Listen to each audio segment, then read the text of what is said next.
Often, placements from top institutions like IIT and IIM are skyrocketing, but there are certain years when there are hardly any jobs available. The pass-out youngsters who enter the market to find different job opportunities and start their career have no control over such harsh situations. So what decides employment opportunities in a society? Why do the prices of goods and services rise or fall? How are the income levels of a society determined? And then, why are they taxed? And how about the US dollar? Why does it keep rising against other currencies? Why is the international price of crude oil so important for our country? In order to find the answers of the above brainstorming questions, we need to understand the meaning of the term economy. Study of economy or economics deals with balancing of scarce resources of a society which otherwise has unlimited needs.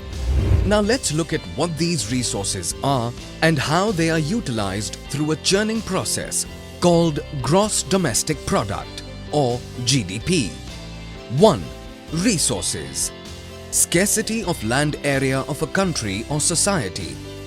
Natural resources such as water, minerals, metals, airwaves, and revenues collected through taxes.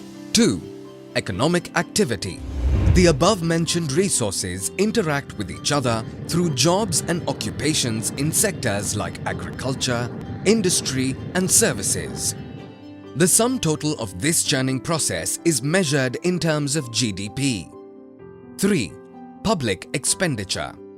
Resources, as said above, are applied for various public purposes in a society, such as creation of infrastructure like roads, social needs like education and healthcare, cultural needs like places for arts and worship, and also security requirements such as law, order, judiciary, and defense.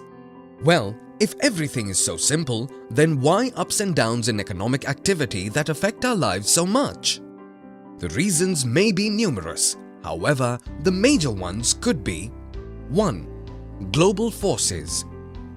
Factors like prices of crude oil or foreign exchange rates on which a society has very little control. 2. Inefficient management of resources. Political compulsions where short-term issues become more vital than long-term, like loan waivers. 3. Corruption in public expenditure. Economy essentially means management of public resources. Therefore, leakages in public expenditure through corruption is the biggest threat to a healthy economy. 4. And social economic policies. The policy regime of a society is a function of political philosophy of the people in the government and their understanding of the big picture. Then what could be the biggest parameter of economic health and what could be the biggest threat? The answer for both questions is growth. So how to explain that? Well, we all know that at all levels of economic activity, whether public or private, we all love growth in revenues, profits, and GDP. Hence, growth has become the single most important parameter of economic health. However, what we always forget is that growth comes at a great environmental cost. With increasing economic activity, we are losing our natural resources like water, fresh air, wildlife, and minerals, which for sure is the way to self-destruction. Does that mean no growth? Then what?